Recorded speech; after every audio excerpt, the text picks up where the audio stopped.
On le sait, les Warriors ont loupé le tournant dans l'histoire de la franchise en 2022 après leur titre avec leurs jeunes.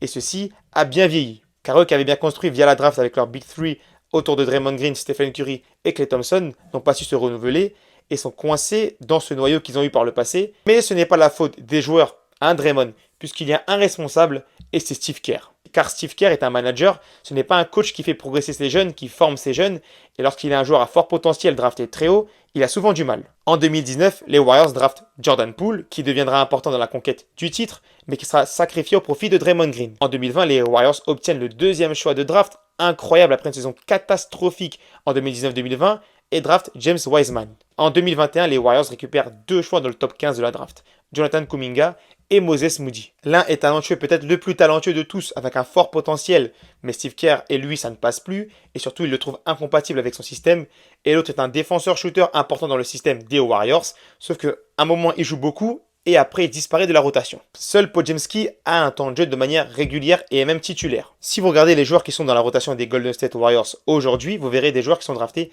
très bas. Quinton Post drafté à la 52e position en 2024, Guy Santos drafté à la 55e position en 2022 et par le passé aussi c'était la même chose.